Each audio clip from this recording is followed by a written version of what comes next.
Muy buenas, comunidad Geosur. Hoy vamos a charlar un poco sobre lo que es el New Space y el Old Space. Básicamente la traducción sería como el nuevo espacio versus el espacio tradicional, o cómo se desarrolla la industria o la actividad espacial actualmente y hacia qué paradigmas están cambiando y hacia dónde va el sector espacial. Para eso, antes de hablar del New Space, hay que hablar un poquito sobre lo que es el espacio tradicional. En principio, el espacio tradicional habla o da cuenta de cuando los estados son los que se hacen cargo de la actividad espacial y el desarrollo, exploración, generación de nuevas tecnologías, etc. Por lo general, el concepto de espacio tradicional es un ambiente sumamente conservador. Usualmente se usan tecnologías muy viejas o con muchos años ya de uso, donde no se prioriza el desarrollo o las capacidades, la performance de una tecnología, sino lo que se prioriza o lo que se pondera es la seguridad de ese componente, de esa parte o componente. Ustedes saben que cuando se desarrolla un spacecraft, una nave espacial, para una misión interplanetaria o se desarrolla un satélite, normalmente uno pretende, esto es espacio tradicional, que esa inversión dure en el espacio 5, 10, 15, en realidad 10, 15 años. Es así que, por ejemplo, hoy en día, en la actualidad, los satélites geoestacionarios suelen tener vidas útiles de 15 a 20 años. Son satélites muy costosos y que tienen que estar muy bien protegidos. ¿De qué? Bueno, el ambiente espacial es sumamente agresivo. En el ambiente espacial hay muchísima radiación proveniente de la galaxia, de otros lugares distintos de la galaxia, pero mayormente radiación que proviene de nuestro Sol. Nuestro Sol o nuestro sistema solar tiene un clima, así como existen las estaciones en la Tierra, verano, primavera, otoño, invierno, etc. En el espacio ocurre exactamente lo mismo, al menos en nuestro sistema solar. Existen los veranos y los inviernos solares, y cada uno de ellos dura aproximadamente 11 años. En el verano solar es cuando más actividad solar existe y es cuando más radiación se desprende. La radiación del espacio que se desprende, o sea, la radiación que desprende de nuestro Sol, básicamente consiste en dos grandes núcleos, que son desprendimientos de masa coronal, o sea, literalmente desprendimientos del Sol, o sea, masa solar, que transita por el espacio y que muchas veces impacta sobre nuestro planeta. Muchas veces se desprende algo que llaman flares, que son como bengalas o destellos, que eso viaja a la velocidad de la luz, llega casi instantáneamente a la Tierra. Eso, viajando a la velocidad de la luz del Sol llega casi 8 minutos después a la Tierra. Esos flares, esa radiación llega también muy rápida, digamos, en contraposición de lo que serían los desprendimientos de de masa coronal, que tardan varios días en llegar, viajan a velocidades hipersónicas, pero tardan muchísimo tiempo. Esta radiación es sumamente nociva para el ambiente espacial, para todo lo que es tecnológico, porque la radiación degrada toda la tecnología. Por otra parte, son como nubes plasma de iones positivos y negativos, que cuando tocan, impactan sobre estos artefactos, generan como polos, donde se generan especies de discharge, que son como descargas eléctricas, arcos eléctricos, como si fuesen los rayos en la Tierra cuando hay tormentas. Lo mismo ocurre, y cuando eso ocurre en una nave espacial o en un satélite, por lo general genera un daño crítico catastrófico. También en el caso particular de las órbitas bajas, LEO, de la Tierra, existe algo que se llama oxígeno atómico, que ustedes saben que la molécula de oxígeno son 2 átomos de oxígeno, o sea, es O2. Bueno, el oxígeno, en el espacio existe oxígeno solo, una molécula de un único átomo de oxígeno, que es extremadamente corrosivo, con lo cual en el espacio tenemos los micrometeoritos, que son desde partes y componentes de otros satélites, de otras naves espaciales que se hayan destruido en el espacio, que tienen tamaños de milímetros, pero como se desplazan a velocidades cercanas a los 27.000 km por hora, evidentemente por muy pequeña que sea la piel, digamos, esto milimétrico, puede hacer un gran daño a una nave espacial o un satélite. Incluso, por ejemplo, las motas de pintura que se desprenden, viajando a esa velocidad, pueden dañar críticamente un satélite. También tenemos el tema de el vacío. En el espacio hay vacío, con lo cual eso trae un montón de inconvenientes. Luego está la parte térmica también, ¿no? Pensemos que cuando el satélite orienta una de sus caras hacia el Sol, esa cara puede estar a 200 grados centígrados, y la cara que da el espacio profundo puede estar a menos 170 grados centígrados, con lo cual estructuralmente eso sufre muchísimo, porque tenés una cara del satélite que se está dilatando por temperatura y la cara posterior se está contrayendo por baja temperatura. También tenés radiación del albedo de la Tierra, que es como la radiación que refleja la atmósfera terrestre hacia el espacio, y esa radiación también impacta sobre el satélite, generando un gradiente térmico que estructuralmente genera un estrés enorme. Todo esto hace que el ambiente espacial sea sumamente complicado. ¿Qué hace la industria espacial actual, o sea, lo que estamos conociendo como All Space? Bueno, genera redundancias, es decir, que a cada sistema lo redunda, o sea, pone 2 o 3 sistemas iguales, en realidad más de 3, porque si uno falla, o sea, están permanentemente votando. Cuando, vamos a suponer, tenemos un sensor de temperatura, tenemos 3 sensores de temperatura. Los 3 sensan temperaturas y si funcionan correctamente y fueron bien calibrados, los 2 informan la misma medición con cierto grado de error producto de cada instrumento. Y se vota. Si algunos de ellos, por ejemplo, vamos a suponer, están leyendo todos 20 grados centígrados dentro del satélite y uno de ellos informa menos 170 grados, se hace una votación. Si 2 dijeron 20, bueno, queda 20 como temperatura. Eso te ayuda a que si existe algún daño de algún equipo, también existe la posibilidad de redundancia. Sabes en efecto que tu sistema o tu subsistema falló, levanta el siguiente, el de redundancia. Ya directamente no están votando, sino que están como backup. Se daña uno, levanta el otro. Digamos, esto hace que los satélites sean colosales, muy, muy grandes. Llaman satélites monolíticos. ¿Por qué es monolítico? Porque tiene un montón de redundancias, porque tiene un montón de protección contra la radiación, contra estos space discharge, contra el oxígeno atómico, y esto hace que sea excesivamente caro. ¿Por qué es caro? Porque es cara la mano de obra, porque hay que planificarlo con muchísima anticipación, es cara, son muy caros los componentes espacializados o de grado espacial, porque es caro el lanzamiento. Cada kilo de satélite o de nave espacial cuesta en promedio, si son cargas primarias, unos $50.000. Pensemos que si tenemos un satélite que pesa 3 toneladas, como por ejemplo el Southcom, más o menos, ya les hago la cuenta, pero son 3.000 kilos por $50.000, nos da más o menos unos $150 millones, solo de lanzamiento, eso sin contar todos los ensayos ambientales que hay que hacerles para certificar que nuestro equipo no va a entrar en resonancia con el lanzador y se va a destruir, sin contar los fletes, traslados, seguros. Eso tranquilamente puede oscilar a 200-250 millones de dólares. Pero bueno, se justifica en la vida útil del satélite, se amortiza porque ese satélite va a estar ofreciendo datos meteorológicos, ciegeo, va a estar ofreciendo GPS, va a estar ofreciendo comunicaciones satelitales para que podamos ver en vivo y en directo cualquier acontecimiento en cualquier punto del planeta. Y esa venta de ese servicio hace que se amortice una inversión de esas características.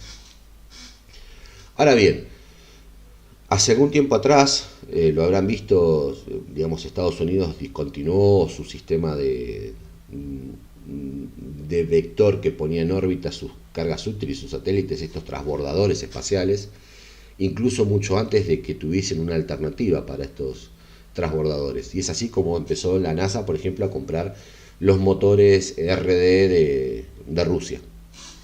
Bueno, eso abrió el juego al sector privado, y acá es donde entra el New Space, cuando el sector privado ingresa a la industria o al segmento o al sector espacial.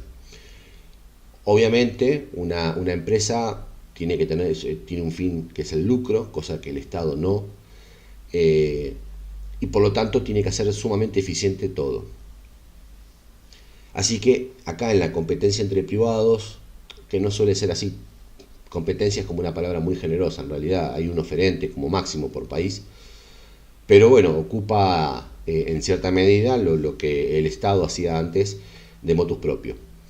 Por otra parte, al menos en lo que son el sector comercial del espacio, que es básicamente la órbita baja de la Tierra, la órbita LEO, y la órbita GEO, que es donde se posicionan estos satélites geoestacionarios, donde además se venden servicios de telecomunicación.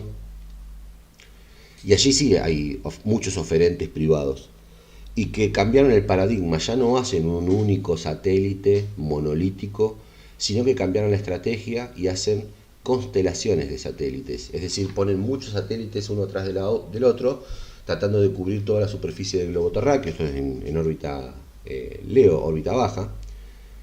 ¿Qué pasa si un satélite falla? Bueno, la misión no muere.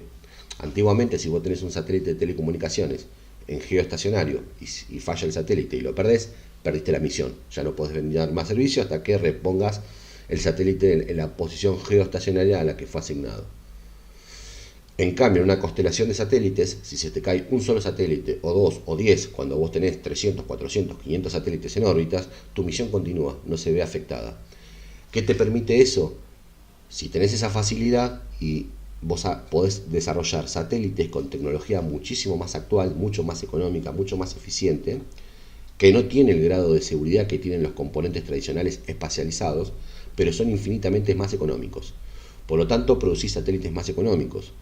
Si a su vez le quitas redundancias, lo haces más liviano, cuesta menos el lanzamiento, lográs una ecuación en la cual vos reducís el costo de la fabricación de un satélite, reducís el costo del lanzamiento de un satélite y además lo pensás o lo diseñás para estar 3, 4, 5 años como máximo en el espacio.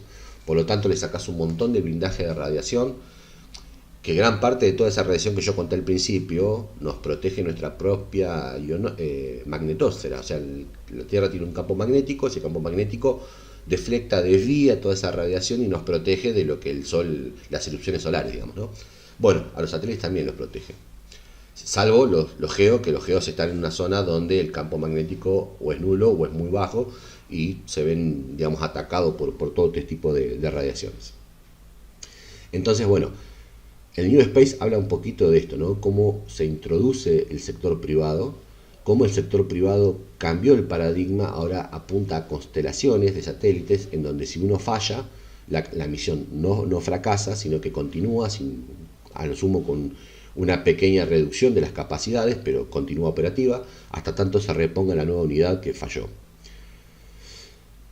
Por otra parte, esto tiene como un impacto muy grande porque también cambia la filosofía del diseño, fabricación y operación de un satélite o de una nave espacial, porque el hecho de fabricar algo para poco tiempo, 4 o 5 años como máximo, entre 3 y 5 años para poner un número, ya sabemos que se cae digamos, los requerimientos de blindaje, se llama harness, digamos, blindaje contra la radiación. Te lleva a no tener que usar componentes espacializados, sino componentes que se llaman COT. Componentes COT significan de góndola, o sea que están siempre al alcance de la mano, disponibles en un montón de proveedores.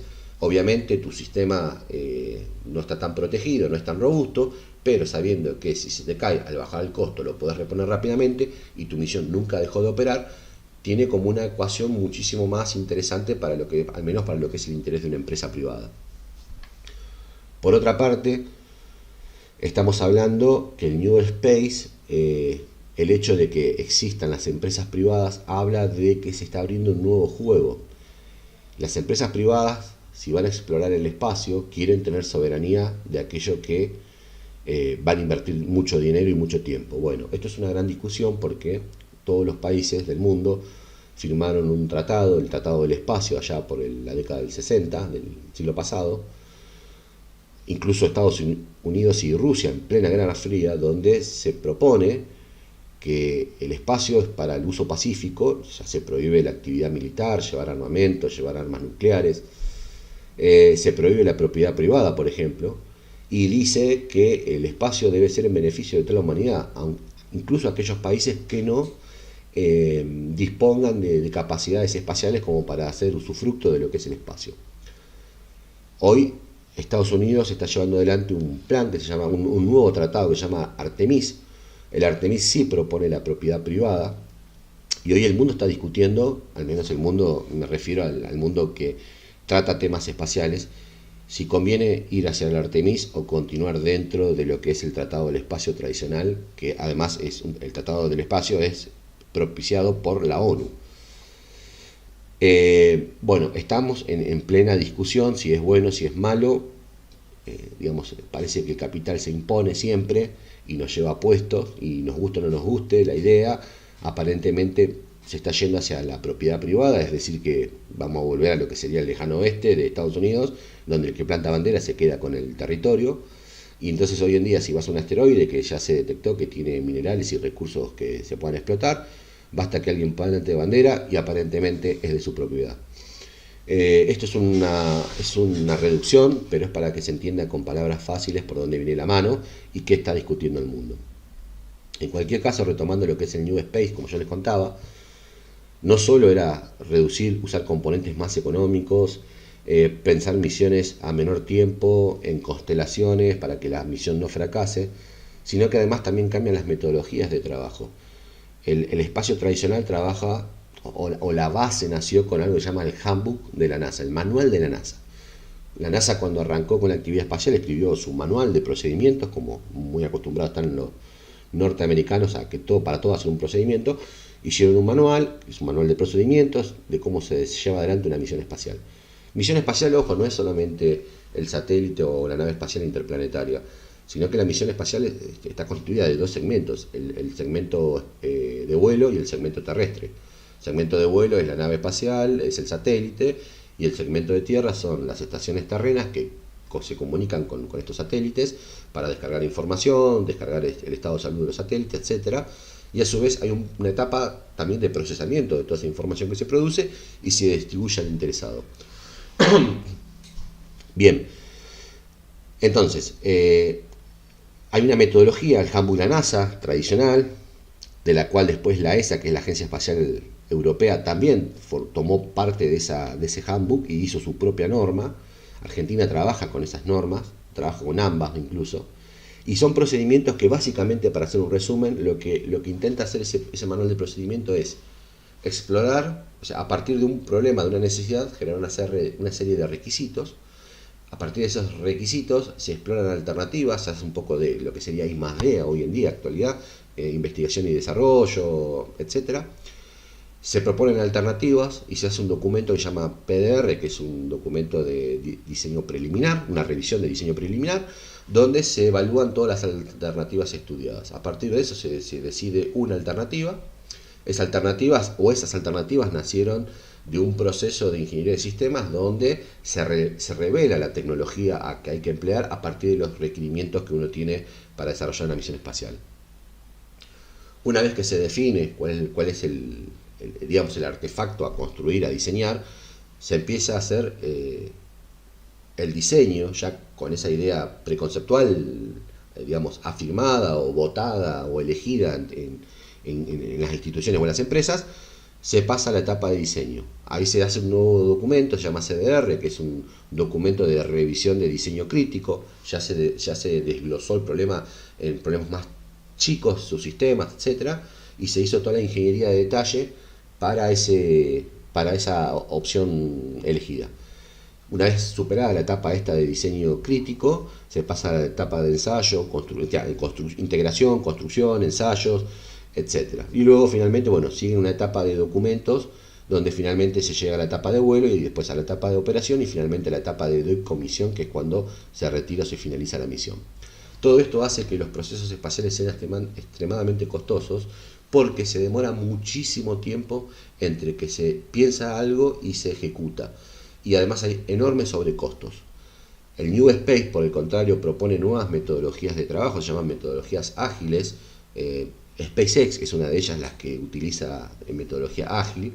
De hecho, hoy en día nadie es que o es Handbook NASA o Space, o en realidad la metodología esa de trabajo se llama Waterfall, cascada, ¿no? Uno diseña preliminar, elige, después va al diseño crítico, después cuando pasa esa revisión empieza a construir las partes y componentes, las integra, las ensambla, las ensaya, hace un ensayo muy crítico, se llama B&B, que es validar y verificar, donde se valida si se verifica que aquello que se decidió construir tiene las medidas, las características, la performance deseada, o sea, más bien si cumple con los planos, ¿no? Y después la etapa de validación, que es ver que también eso que construimos cumple con los requerimientos o necesidades originales. Entonces se verifica que lo construido esté bien construido y después qué tan bien construido está.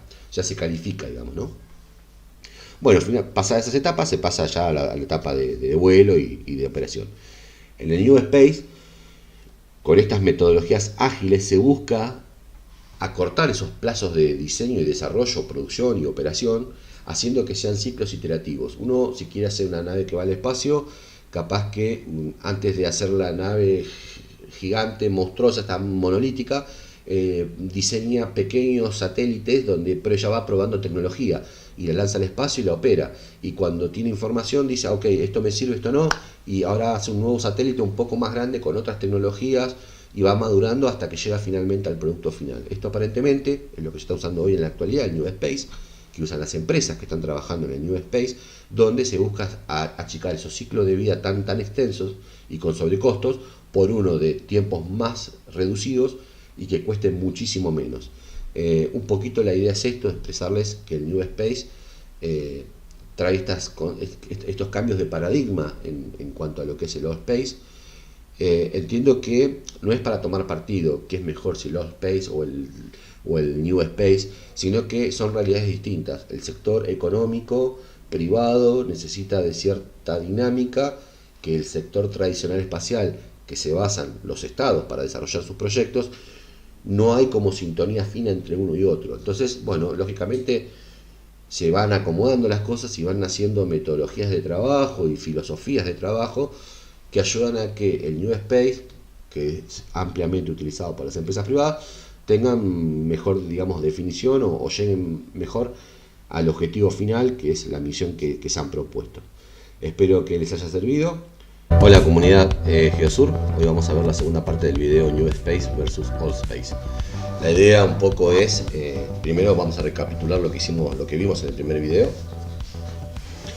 En principio la diferencia o la gran diferencia entre New Space y Old Space es la gestión del riesgo, es qué tanto uno se quiere arriesgar y en función de qué. En el Old Space o el espacio tradicional, uno por lo general es mucho más conservador y asume mucho menos riesgos. Eso implica, por ejemplo, que las misiones sean más costosas y se demore mucho más tiempo en el desarrollo de una misión. Usualmente los estados son los que trabajan en el Old Space, básicamente porque, imaginemos la situación, no sé, el presidente de una agencia espacial tiene que firmar por, digamos, una misión de un satélite geoestacionario para telecomunicaciones. Son misiones que valen 300, 400, 500 millones de dólares y evidentemente no va a querer firmar por algo que tenga mucho riesgo de fracaso. Por lo tanto se vuelve todo mucho más conservador. Además la misión lo requiere porque son sistemas que van a durar 10, 15 años en el espacio. Ya vimos cuál es el ambiente espacial y lo nocivo que es el ambiente espacial para los artefactos. Por lo tanto uno redunda mucho los sistemas, utiliza muchísimos blindajes, endurecimientos contra radiación, etcétera. En cambio el sector privado pondera no, digamos, la robustez de un sistema, sino que pondera el precio y el tiempo de desarrollo. Pretende tiempos más cortos de desarrollo y pretende menores costos de erogación para poder llevar adelante una misión. Por lo tanto asume más cantidad de riesgo. Entonces básicamente la diferencia Old Space y New Space es cuánto riesgo estamos dispuestos a asumir para llevar adelante una misión. La idea de este segundo video es responder a la pregunta: ¿un sistema es mejor que el otro? ¿Los dos pueden convivir o los dos deben convivir? En principio no hay un sistema mejor que el otro. Depende de cuáles sean tus objetivos. Como institución científica tecnológica, como puede ser la CONAE, los objetivos de la CONAE no son el lucro, sino que es desarrollar el ambiente espacial en Argentina, las misiones espaciales que necesita el país para desarrollarse. En cambio, muy distintas son las empresas privadas que buscan un lucro. Entonces van y trabajan en otra filosofía como es el New Space. ¿Pueden convivir? Sí, claro, perfectamente pueden convivir. De hecho, el sector privado convive con el sector público desde que se inventó el mundo, así que eso es algo completamente normal. Y la pregunta es, ¿deben convivir? Esa es la clave, deben convivir. El Estado muchas veces asume responsabilidades que ningún privado quiere asumir, y cuando las asume el Estado y las desarrolla e invierte en tecnología o en el ambiente espacial, en el sector espacial, luego todo ese desarrollo también se transfiere al sector privado para que el sector privado sea más competitivo y pueda desarrollarse. Así que sí o sí deben convivir los dos sistemas. Habíamos también visto, habíamos quedado que yo les iba a responder las preguntas que dejas en el cuadro de comentarios del video 1, de la parte 1, así que vamos a pasar a hacer eso, ¿sí? Yo tengo abierto el video y estoy viendo los comentarios, ¿sí? Acá Bandac 5853, bueno, dice que aprendió cosas que no tenía idea que existían y cómo se pensaban, y bueno, agradece. Gracias Bandac por tu comentario. Australis, ahí el compañero con programa nuevo, también dice, informa que excelente informe y aclara las perspectivas de Old Space y New Space. Gracias Jordi, gracias Matías, gracias Eva.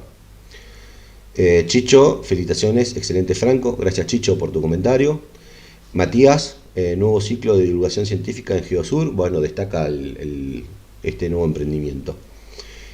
Jorge Chichiri dice, excelente presentación Franco, gracias Jorge. Nelson, a ver, New Artemisa versus All Corpus, serían los tratados y sus definiciones. Bueno, tiene que ver. El mundo, allá por la década de los 60, firmó el Tratado del Espacio. Es un tratado hecho por la ONU, y dentro tiene una secretaría que es el COPUOS, que es la encargada de llevar adelante la gestión de todo ese tratado. Es un tratado sumamente importante, tiene un volumen político internacional, geopolítico, como puede ser el Tratado Antártico, donde los países acuerdan no hacer, no intentar, o más bien postergar sus reclamos territoriales en pos de la paz mundial y el desarrollo científico de la Antártida. Bueno, lo mismo pasa en el espacio. Todos los países estaban de acuerdo en que no existiese la propiedad privada, al menos de momento, por una razón mayor, que era el desarrollo en el espacio. Es un ambiente muy, habíamos dicho, muy nocivo, muy complicado, por lo tanto se necesita de máxima cooperación entre los países, incluso entre Rusia y Estados Unidos, digamos, enemigos acérrimos. Bueno, dice, clarísimo Franco como siempre. Ahora bien, ¿qué costo tiene una constelación de satélites en comparación con un geoestacionario? Porque por más barato que sea el ponerlo en órbita, la cantidad y especificaciones para suplir un geo resulta más cara o sea barata. Bueno, pregunta. En este momento, la verdad no sé qué responderte, Nelson. Es algo muy fino, de hacer números muy finos, si conviene un geo o si conviene una constelación en órbita LEO para telecomunicaciones. Bueno, lo que te puedo decir al respecto es básico. En la ONU existe la ITU, que es la Internacional Telecomunicación, etc. Allí todos los países tienen que hacer la gestión de las órbitas geoestacionarias, se llaman POG, posiciones geoestacionarias.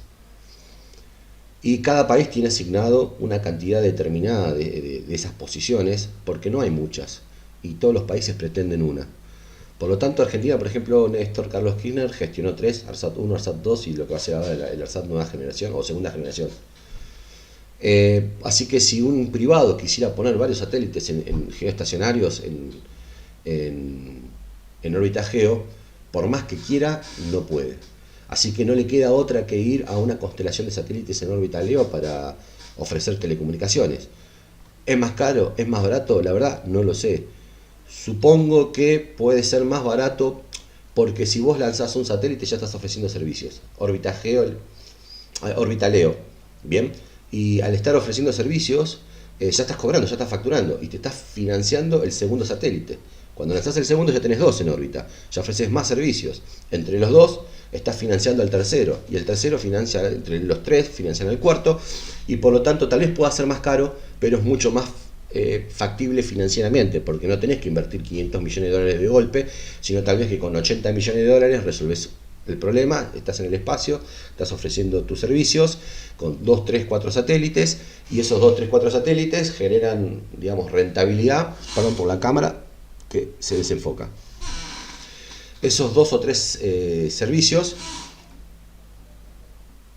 esos 2 o 3 satélites ya están ofreciendo servicios, ya estás facturando y podés desarrollar con, no sé, juntar guita, 80 millones de dólares más para desarrollar 3, 4 satélites más, y de esa manera vas haciendo digamos, la bola, la pelota. Así que por un lado, puede salir lo mismo, puede salir más barato o puede salir más caro. Lo que sí es real es que satélites geoestacionarios no podés poner como empresa privada, solo los estados los pueden hacer. Y por otra parte, los privados tal vez les convenga más LEO en constelación, porque con 10, 15 satélites ya están operando y esa pequeña constelación les permite facturar y poder aumentar la constelación todo el tiempo. Así que en un momento determinado vas a cubrir todo el globo terráqueo y vas a tener lo mismo que si estuvieses en un geo. Por otra parte, los geoestacionarios tienen gran problema en la cobertura en la zona de los polos. Como está, digamos, esto es una esfera de la Tierra y esta sería la línea del Ecuador en el medio de la esfera y los geos están acá. Por lo tanto, la cobertura hacia los polos es malísima, hacia los dos polos. En cambio, el geo, como está siempre rotando sobre la Tierra, tiene cobertura total del planeta, ¿no? Así que hay ventajas y desventajas todo el tiempo. Pero se agradece mucho la pregunta, Nelson. Después dice Tuca de Arán. Primero que nada, Franco, felicitarte por tu iniciativa, la que ha de desasnar a muchos en los que aún estamos muy pocos informados, como todo lo que está relacionado con el espacio. A mi manera de ver, el informe es muy instructivo y claro, académicamente hablando. Gracias. Considero que sería muy instructivo alguna especie de reconto en relación a los argentinos que han participado en los diversos proyectos. ¿Cómo? Y deja ahí un signo de interrogación. Tuca de Arana, agradezco la consulta y te aclaro que lo vamos a hacer. Vamos a empezar a ver si podemos gestionar algunas entrevistas con personas que estuvieron trabajando en la NASA, y mucho antes que las entrevistas lo más probable es que hagamos una especie de biografía y contemos qué hacen las personas, los argentinos que están trabajando en la NASA, cuál es su obra, y a partir de conocerlos, recién ahí entrevistarlos. Así que seguramente tomemos esa iniciativa en el canal. Así que muchas gracias por tu comentario. Bueno, la próxima entrega, ya que sabemos lo que es el New Space, sabemos lo que es Old Space, sabemos que los dos deben convivir, vamos a ver el New Space versus el Old Space, pero en Argentina. Vamos a conocer el ecosistema espacial de Argentina, sector público y sector privado. Vamos a ver algunas empresas a qué se dedican, y vamos a tratar de entender o adivinar en qué trabaja una, si en New Space o Old Space, veremos. Así que nada, los espero en la próxima entrega. Muchas gracias. Buenas, comunidad de Geosur. Hoy vamos a presentar la última parte de lo que es el New Space versus el Old Space, pero lo vamos a ver en Argentina. Para eso vamos a tener que charlar un poquito de lo que es el ecosistema espacial argentino.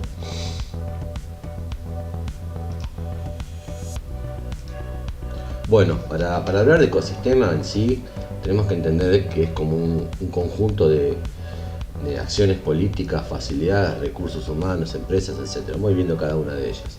En principio lo que necesitamos es una decisión política, conocida también como política de Estado, es decir, son aquellas políticas que trascienden a los gobiernos y a lo partidario de los gobiernos. Una decisión política es la creación de la CONAE, por ejemplo. Una decisión política es el financiamiento de los proyectos espaciales que tiene la CONAE. La CONAE, recordemos, es la Agencia Espacial Argentina. Las siglas son Comisión Nacional de Actividades Espaciales. Entonces, el Estado es el que genera las políticas para que se desarrolle la actividad espacial en Argentina, y lo hace de distintas maneras, ya sea creando la Agencia Espacial Argentina, pero también podemos entender que existe algo que se llama también legislación, que es otro poder del Estado, el poder legislativo, que genera las leyes y, digamos, el estamento legal para que ocurra todo este tipo de actividades. También financia, es decir, si no tenemos, por más que tengamos una decisión política, pero si no financiamos los proyectos espaciales, vivimos en un mundo capitalista, nos guste o no nos guste, si no hay guita, no se puede hacer nada. Entonces necesitas financiación, necesitas legislación, necesitas decisión política, finalmente constituir lo que es la Agencia Espacial Argentina. Pero para eso también, antes de todo esto, previamente a todo esto, también necesitas algo de herencia, es decir, necesitas una expertise, necesitas profesionales formados en la Argentina, que puede ser tranquilamente todo aquello que haya realizado, por ejemplo, la Fuerza Aérea Argentina o las Fuerzas Armadas en general, en materia de cohetería, con lo cual esa herencia se va tomando y digamos llegó el punto culmine, lo que fue el Cóndor 2, cuando se canceló, nació la CONADE a partir de eso, pero muchísimos de esos profesionales fueron los que formaron o dieron los cimientos a las bases de lo que hoy conocemos como el Plan Espacial Argentino. Para poder tener una industria espacial o poder tener una actividad espacial necesitas de industrias y proveedores de partes y componentes. Si no tenés una industria desarrollada, difícilmente puedas desarrollar una actividad espacial en el medio de África donde no tenés ningún tipo de proveedores, indistintamente que quieras hacer algo espacial. Con lo cual tenés que tener un país que esté medianamente industrializado y que tenga alguna política fuerte en torno a lo que es industrialización. Necesitas pymes. Hablamos que el OSPEI o el espacio tradicional es aquel que por lo general encabeza la Agencia Espacial Argentina, y que New Space está más protagonizado por estas pymes nuevas y startups que tienen otra dinámica para el desarrollo de misiones espaciales, por ejemplo las pymes, ¿no? También tenés empresas público-privadas, ARSAT, BEN, etcétera, ya vamos a ver un poco más en detalle, que traccionan tanto a la industria y a los proveedores, solicitando partes y componentes y servicios, como generando también nuevas pymes que puedan dar asistencia a los requerimientos más específicos que tenga que resolver la Agencia Espacial o empresas como BEN o INVAP, etc. Para esto también necesitas recursos humanos, es decir, necesitas formar especialistas en el área espacial, y para eso las protagonistas son las universidades. Necesitas tener capacidades instaladas y facilidades. Esto significa que tenés que tener, por ejemplo, centros espaciales como tiene la Argentina, en Punta Indio, en Teófilo Tabanera, estaciones terrenas como las que están en Teófilo Tabanera, en Tolwyn, en Tierra del Fuego, la que se está creando en Manuel Belgrano, la base espacial de Manuel Belgrano allá en Bahía Blanca, o Belgrano 2 en la Antártida. Es decir, necesitas además instituciones que tengan equipamiento para poder, hemos visto hace poquito como BEN, por ejemplo, a través de FADEA, le solicitó el conformado de unos tanques, de unos gajos para un tanque que se iba a soldar con una máquina de friction welding o de soldadura en frío, y FADEA conformó esos gajos, se trasladaron a Punta India, donde está la soldadora esta por fricción, se soldaron los gajos, se hicieron pruebas hidráulicas y hoy tenemos una nueva facilidad, una nueva capacidad en el país. Esa soldadora por fricción es una capacidad instalada. Cuando la Argentina compró esa máquina y se estaba instalando ahí en Pipinas, por ejemplo, estaba en lista de espera para traer la misma máquina a la empresa Boeing. Con lo cual, digamos, tomemos noción del tamaño digamos, de la hazaña o de la complejidad que significa tener ese tipo de equipamientos en Argentina. También necesitas instituciones científico-tecnológicas que te den soportes. Todo nace básicamente de la CNEA, que es la Comisión Nacional de Energía Atómica, donde es madre de industrias o fue madre de lo que es INVAP o de lo que es el Plan Nuclear Argentino. Bueno, de allí salen un montón de especialistas y que además son proveedores también de este ecosistema espacial. Vamos a ver un poquito de qué estamos hablando en términos de empresas. Por ejemplo, la CONAE es la Agencia Espacial Argentina, es la que define el Plan Nacional Espacial. Por lo general son planes de 10 años. Y la CONAE es un poco el rector o el nexo entre las empresas público-privadas, las instituciones científicas y tecnológicas, las pymes y las universidades e instituciones educativas. En cuanto a lo que son las empresas público-privadas, bueno, está BEN. BEN es una empresa cuyo capital accionario es una sociedad anónima cuyo capital accionario mayoritario es la Comisión Nacional de Actividades Espaciales. Por otro lado tenemos INVAP, que también es otra empresa público-privada cuyo capital mayoritario accionario de INVAP, en realidad INVAP es SE, Sociedad del Estado, pero el dueño de INVAP es la provincia de Río Negro. Y tenemos FADEA, que es otra empresa argentina que también se está insertando en este mundo de lo aeroespacial. Tenemos la empresa ARSAT, por ejemplo, que ofrece telecomunicaciones,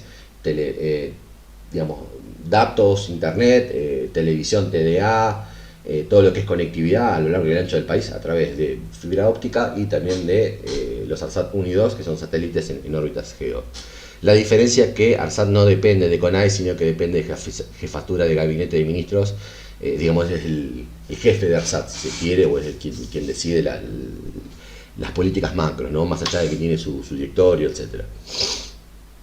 Luego tenemos las instituciones científicas y tecnológicas que acabamos de nombrar, por ejemplo la Comisión Nacional de Energía Atómica, el IAR, que es el Instituto Argentino de Radioastronomía, toda gente que trabaja con RF, son muy profesionales y además son muy buena gente.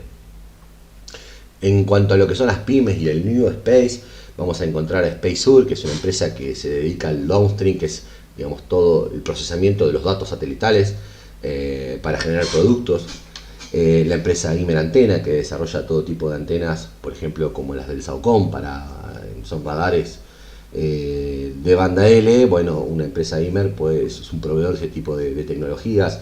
Está el proyecto en el que yo participo, Focus, Innova Space, los chicos del secundario de Mar del Plata, que están generando picosatélites. Bueno, todos conocerán Satellogic y todos los satélites que está desarrollando y lanzando en constelación. La empresa Ars Ultra, por ejemplo, que son gente que hace OBC, que son computadoras de a bordo. Después en el segmento ya de lanzadores tenemos a Tlon y a Lee Space, que están desarrollando vectores para poner satélites en órbita desde Argentina. Para el caso de las universidades e instituciones educativas, bueno, la universidad donde yo estudio, la Universidad Nacional de San Martín, donde se imparte la carrera de Ingeniería Espacial, la Universidad de Buenos Aires, que este año arrancó con un máster en sistemas espaciales, el Instituto Gulich, que es un instituto que depende de la CONAE. Yo aquí no lo puse, pero también está el Instituto Colom, que también depende de la CONAE y está implantado en lo que es la Universidad Nacional de San Martín. El Instituto Gulich tiene un montón de formación del área específica espacial. Bueno, la Universidad de La Plata tiene su carrera de Ingeniería Aeroespacial, tiene además algunos institutos dentro, como el GEMA, que participan activamente en todo lo que es el ámbito, sobre todo lanzadores, pero también trabajan en temas satelitales, la UTN, etc. Son algunos, es para citar más o menos, para tener una noción de qué son las empresas que hablamos y que segmentamos como público-privadas, instituciones científicas, pymes, universidades, etc. Bueno, poquito de raconto, tenemos que hablar de lo que es una misión espacial o un plan espacial. Tiene como dos grandes patas, lo que es el segmento de terreno y el segmento de vuelo de este ecosistema espacial argentino. Vamos a ver quiénes desarrollan cada una de esas actividades en cuáles de los dos segmentos. En principio, lo que es el segmento terrestre en Argentina está constituido por los centros espaciales, el CEPI, que es el Centro Espacial Punta Indio, está en la provincia de Buenos Aires, ahí cerca de La Plata, en Pipina, tiene dos instalaciones, Pipina y Capetina. En Pipina hay unos talleres y oficinas, y en Capetina tienen la plataforma de lanzamiento, donde habrán visto en videos el lanzamiento del VEX, por ejemplo. Después está el Centro Espacial Teófilo Tabanera, que además ahí funciona una estación terrena. También todas estas son de CONAE-VEN, ¿sí? El Centro Espacial Manuel Belgrano, que está en fabricación, que está en el sur de la provincia de Buenos Aires, en Bahía Blanca, también de CONAE-VEN, y como les comento acá, está en construcción. Luego tenemos estaciones terrenas en Torwin, Tierra del Fuego, también de VEN, CONAE. La de Belgrano 2, la Antártida, que está en construcción. La de Benavides, por ejemplo, es la de ARSAT. Acá también faltaría la de Teófilo Tabanera, en el Centro Espacial Teófilo Tabanera. Luego tenemos estaciones de observación del espacio profundo, la Deep Space 3, que está en Malargüe, Mendoza, que está constituida por lo que es la CONAE, la Agencia Espacial Argentina, y la ESA, que es la Agencia Espacial Europea. La homóloga de esa estación de observación del espacio profundo es el CLTC, que está en Neuquén, que es la estación que está con la CONAE y con China. Nada, la China parece que es mala palabra y ahí ocurren cosas, hay extraterrestres. En la de Mendoza parece que aparentemente no pasa nada, ellos son el bien y los otros son el mal. Bueno, no es así, son dos estaciones, dos torres, dos antenas gemelas, tienen usos muy similares. La única diferencia es que la de Neuquén además sirve para dar apoyo a las misiones tanto de la Luna como Marte que está llevando adelante China. Bueno, acá para ver un poquito de qué estamos hablando, ¿no? Esto es en Benavides, acá en provincia de Buenos Aires, en zona norte. Esta es la estación terrena de ARSAT. Tolwyn, este domo que ven acá es simplemente por el hielo, para que no afecte a la antena, se pone un domo. El Centro Espacial de Teófilo Tabanera, de la CONAE, ahí en Córdoba, donde también acá pueden ver las antenas de traqueo satelital. Bueno, la estación terrena de estudio de espacio profundo, la CLTC de Neuquén, la China, y acá ven abajo la de la Agencia Espacial Europea, la Deep Space 3, el de Malargüe, son exactamente lo mismo. Pero bueno, parece que en una hay comunistas y gente mala y barbuda, y en la otra no. Tenemos acá el CEPI, que es el Centro Espacial de Punta India, ahí van a ver el VEX detrás, creo que es el 5A o el 3 algo, y abajo lo que está en construcción del Centro Espacial de Manuel Belgrano, ahí cerca de Bahía Blanca, donde ahí se espera lanzar el Tronador 2. Bueno, en cuanto para el segmento de vuelo, vamos a hablar un poquito de lo que son las misiones espaciales argentinas, ¿sí? Vamos a hacer un poquito de raconto. En principio la Agencia Espacial CONAE, la Agencia Espacial Argentina, nació en el año 91. Y las primeras misiones que lanzó son las denominadas SAC, son satélites de aplicaciones científicas. Tenemos el SAC-B, que fue el primer satélite que desarrolló la Argentina. Ahora vamos a ver los estados de cada uno, ¿sí? El SAC-A fue segundo, el SAC-C fue tercero. Se dice que en el SAC-C la Argentina o la CONAE se recibió de agencia espacial. Bueno, y el SAC-D. Y bueno, abajo están todos los parches de cada una de sus misiones. El SAC-B se lanzó en el año 1996, fue el primer satélite que lanzó la CONAE al espacio.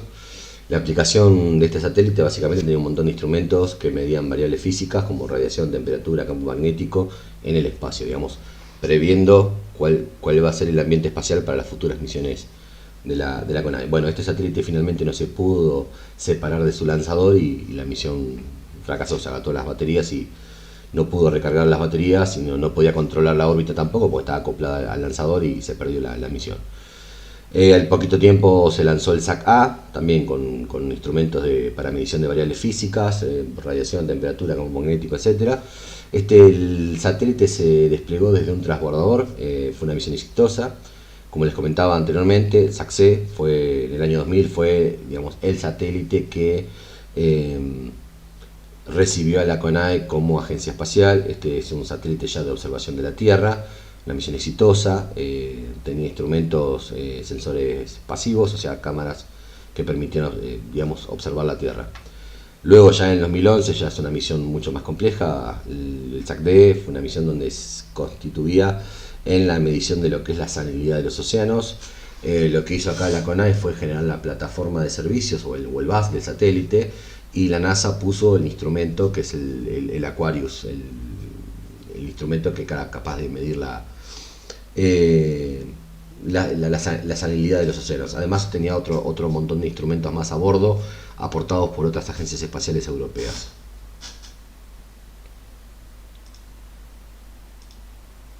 Bueno, también dentro de lo que es la CONAE, en lo que es observación ya, estos son radares de observación terrestre, también son de observación, pero son sensores activos, no pasivos como las cámaras, digamos, ¿no? Sino que ya he explicado en algún momento que los radares emiten su propia fuente de radiación, rebotan la Tierra, digamos, reciben ese retorno, y a partir de eso se forman imágenes o escenas que digamos, lo bueno que tienen los radares es que la imagen que forman no depende de la luz del sol, o sea, pueden sacar imágenes en completa oscuridad, como tiene su propia fuente de radiación, no necesita de la luz del sol.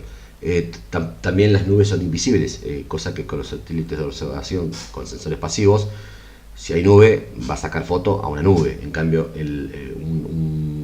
un satélite de radar SAR, la nube es invisible, entonces puede igualmente observar la Tierra, digamos, y no se pueden observar las nubes, no interfieren en la imagen. Bueno, de lo que es SAOCON tenemos el SAOCON 1A y el 1B. Luego tenemos el ARSAT, ¿sí? Recuerden que ARSAT no depende de CONAE, sino que depende de jefatura de gabinete. Antiguamente dependía de obras públicas y planeación y fue cambiando de organismo de dependencia. ARSAT actualmente dispone de 2 satélites, el ARSAT 1 y el ARSAT 2. En las posiciones geoestacionarias creo que son 78 grados algo y 82 y pico. Y actualmente está trabajando en el ARSAT segunda generación, con la idea de ofrecer más servicios. Vamos a ver rápidamente. Bueno, el primer ARSAT, acá está las posiciones geoestacionarias, 72 grados oeste, y tenía digamos, la frecuencia que la cooperaba, una banda KU. Transportaba señales de video y brindaba servicios de televisión directa al hogar y acceso a internet para su recepción en antenas BSAT. y servicios de datos y telefonía sobre IP a toda la Argentina y países limítrofes. Para que se den una idea, esta era un poco la pisada del ARSAT, es la pisada del ARSAT 1, está más pensado en lo que es Argentina y los países limítrofes. En cambio el ARSAT 2 ya se ubica en la posición geoestacional 81 grados oeste, cuenta con 3 antenas y transmiten en banda KU y C. Brinda servicios de telecomunicaciones sobre el continente americano, ¿sí? En 3 coberturas: Sudamérica, Norteamérica y hemisférica, todo el continente. Bueno, ya viene que acá digamos, el ARSAT 2 es mucho más poderoso. Las misiones futuras de la CONAE. Bueno, en principio está el SAC-E, que es el Sabiamar, que está en la actualidad. Es una misión que es en conjunto con Brasil y se busca, bueno, el SAOCON forma parte de lo que es el SIAGE, es el sistema de emergencias ítalo-argentino. Digamos, Italia pone en constelación 4 satélites de radar SAR en banda X y Argentina pone los 2 SAOCON, que son radares SAR en banda L. Y estos 6 satélites forman una constelación y se pueden lograr, combinando las frecuencias, las bandas, distintos tipos de productos. Bueno, algo parecido es el Sabiamar, porque está, digamos, una constelación de satélites. Van a ser 2, uno de Argentina y otro de Brasil, que la idea es medir el color de los mares. Digamos, la idea es beneficiar a la industria vitícola y al sector científico para determinar, digamos, los ciclos de alga, de plancton, de cómo está la vida, digamos, oceánica o en los mares para el sector de la pesca. Luego se está hablando ahora, esto es bastante reciente, que se creó la Agencia Espacial Latinoamericana y del Caribe y se quiere desarrollar el primer satélite meteorológico para brindar servicios específicamente a la región de Latinoamérica y Caribe. La CONAE también tiene lo que son las misiones SARE, que son la arquitectura cementada. La idea es generar una plataforma de servicios genérica de ciertas características de bajo peso y bajo volumen, de manera de poder integrarle distintos tipos de instrumentos o cargas útiles, y estas deben poder ser operadas y lanzadas desde lo que va a ser el Tronador 250 futuro. Bueno, actualmente la CONAE está trabajando, ya les comenté, en el reemplazo de lo que es el SAOCON 1A, ya están en la línea SAOCON 2. El ARSAT está con el SG1 de segunda generación 1 para reemplazar también y para poner en órbita lo que va el nuevo ARSAT, lo que era antiguamente el ARSAT 3. Por el lado de Ben está trabajando en el desarrollo de nuestro vector, el Tronador 250. Bueno, con esto terminó la presentación.